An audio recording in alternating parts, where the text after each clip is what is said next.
Okay, guys, UFC. On the heels of a betting scandal, Conor McGregor not even being in the testing pool yet, and this new Jon Jones deal, I think it's safe to say the UFC is in a valley in contrast to a peak for those who are a little slow. Um, Jon Jones' new deal makes him the second highest paid fighter in UFC history, as per MMA Island. I'm looking at the post right now. Here's the problem I have with this. After finalizing a new 8-fight contract, Jon Jones is reportedly the highest paid heavyweight in UFC history, as well as the second highest paid UFC fighter behind Conor McGregor. Now, okay, let's pick this apart a little bit. Jon Jones, his last fight was 3 years ago, coming up on February 8th. February 8th, 2020 was his last fight. Now, Jon Jones has never even fought at heavyweight. All his fights were at light heavyweight, 205. He's never fought at heavyweight yet. The UFC's in trouble. Let's just go after it straight. Francis Ngannou just left the UFC. He asked out of his contract. They're not giving him the money he wants. He's out. That just pulled the air. That sucked the air out of the whole Jon Jones going to heavyweight thing, because we were all waiting for Jon Jones to fight Francis Ngannou. I know as a combat sports fan, I'm very curious to see how a 240-pound Jon Jones would do against Francis Ngannou. So we're not going to see that because Francis Ngannou just left. So Dana White let him out. They're on a betting scandal. Conor McGregor's 190 pounds on juice filming fucking Roadhouse. The UFC's in trouble. If they put Sugar Sean against Cejudo, that could be the end of Sugar Sean. But let me stay on task here. Jones, here's why I call bullshit on this whole thing. This an 8-fight deal to announce. Let me get heated up here. To announce an 8-fight deal with a fighter that has fought in the last 8 years, he hasn't even fought 8 times. Go back to 2015. Let's look up his stats from 2015. Let's look up his lifetime stats. Jon Jones's. Let's count how long it took Jon Jones to fight the previous 8 fights. Jon Jones, 1, 2, 3, 4, 5, 6, 7, 8. His first fight out of his last 8 came in 2014. Jon Jones has fought 8 fights in the last 9 years. And he's been inactive. He's been suspended for cocaine. He's been suspended for steroids. He pissed hot because it was pulsing. And then all of a sudden, this bullshit. Jon Jones has been arrested. He's been in trouble. I'm not judging him morally, but the guy he's not a very active fighter. Jon Jones is one of the baddest. He's my GOAT. Don't get me wrong, because a lot of times when I speak, it gets misunderstood.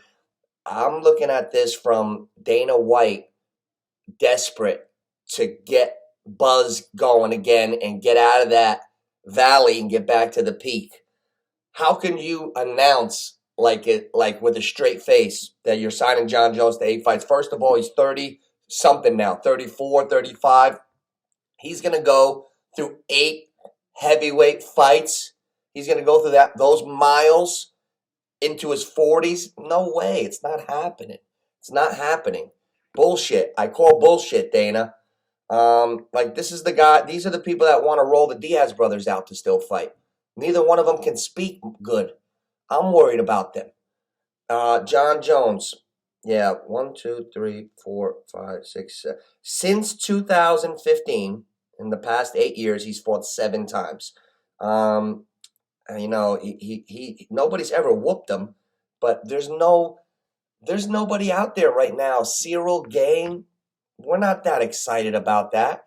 Ngannou beat him by wrestling. If Ngannou's not even a wrestler, if he can wrestle Cyril Gane, Jon Jones could definitely wrestle Cyril Gane. I'm not excited about this. Conor McGregor, he's got a gas out problem.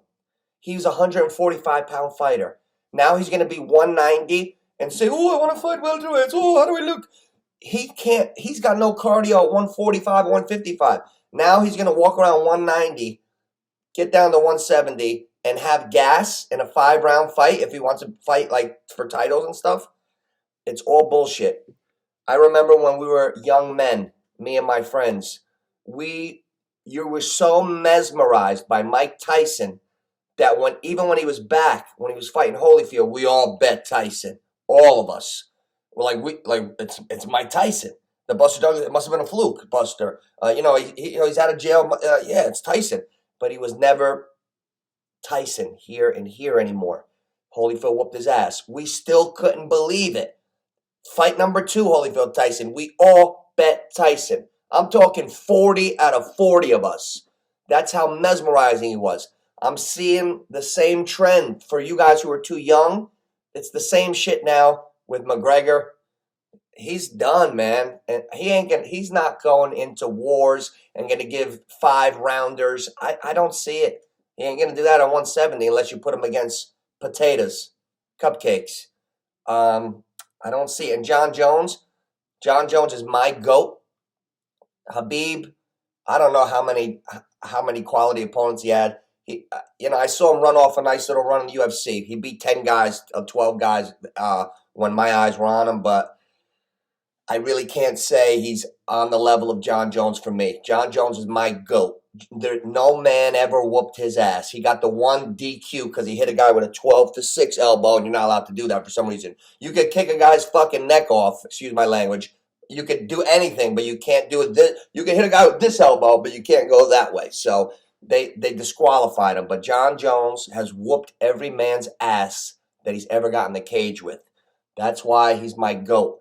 But I just don't see, with the drug suspensions, performance enhancing, substance abuse, a little wacky of a guy, never getting along with Dana White all the time. There's always some type of issue. The guy hasn't been in the ring in 3 years. Now he's going to fight from 35 to 40, 43. He's going to fight 8 times.